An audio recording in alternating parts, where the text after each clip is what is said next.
of my favorite ways to fish for crappies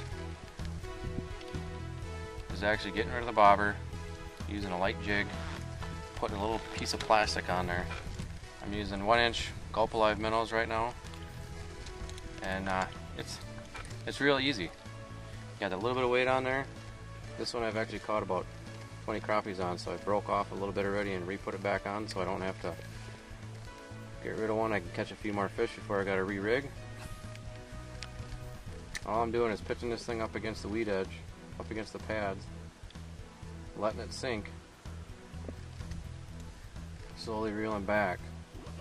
Fish hits it, that line's going to dart off, or sometimes bigger fish hit it and they come up with it, and you don't feel that, and you'll feel it when you go to reel and just hit them.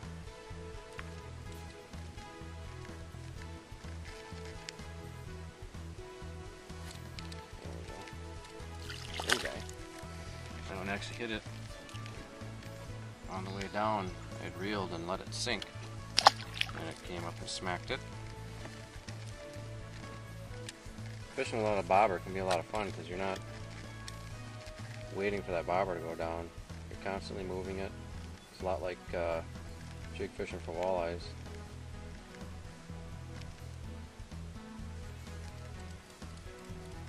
Pretty much what I'm doing is just casting, letting it go down till it almost hits the bottom, or it does hit the bottom, and then just hopping it along till I get back to the boat. Along the edge of these weeds like this, if you're fishing on real thick pads, or if you get on the outside edge of a thick weed bed, ooh, that one popped it. I didn't get them. They'll stay real tight to that cover, and they don't want to come out more than about 8-9 feet.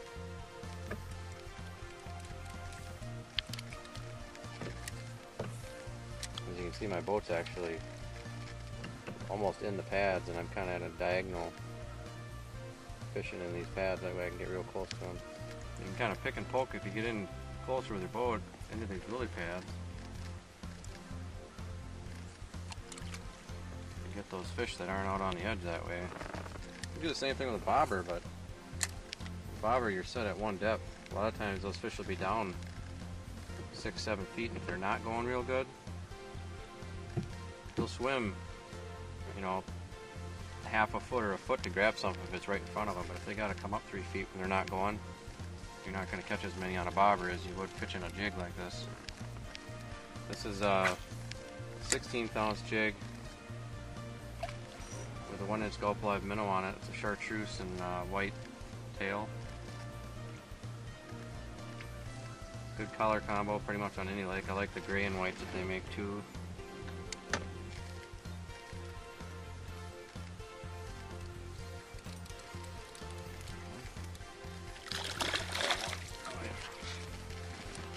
That one hit it again on the drop after I reeled a couple of feet and let it sink. It grabbed it, and a lot of times you're not going to be able to tell if that fish is on there because your line is still going down until you put some, you know, until you reel a little bit or you pull up on the tip of the rod, and then you feel the weight and just set the hook and reel them in.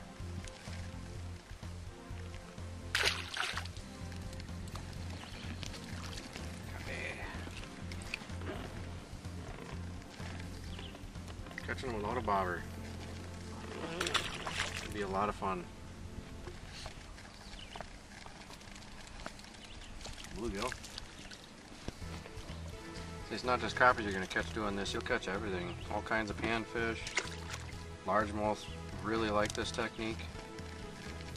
Caught a bunch of bass up to 20, 21 on a small outfit like this, fishing with a little tiny jig and a tail.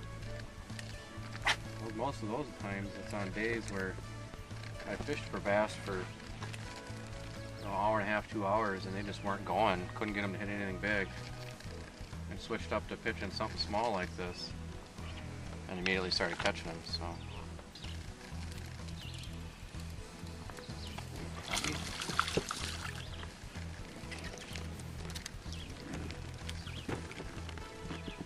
Not bad.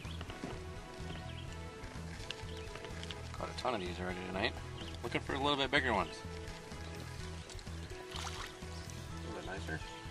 Put on a high on the fight. Whee! not bad. I only got that grub off. Being able to work the edge of these pads like this with a jig, you can move real fast as compared to maybe with a bobber where you're wasting a little bit of time with it sitting still. We had about a 40-yard gap in the pads there where there was hardly any crappies, and I was able to get down here, and it took maybe 8-9 minutes to work down the edge until we got into another good school of them, and almost every one of them has been really nice. These fish have been hitting it almost right when it hits the bottom. So there's the bottom right there. Oh, I had one on too. Three casts ago I had about a 36, 37 inch muskie come up and miss my crappie too. That was pretty insane. I figured he was going to push them out of here, but he obviously did not, because they're still hot and heavy in there. Really nice one. Andy. We've got enough fish. We got, I think last count was 12 in the live well. All we're feeding is my boys and I, so I don't need to keep any more. So now it's just casting and having fun.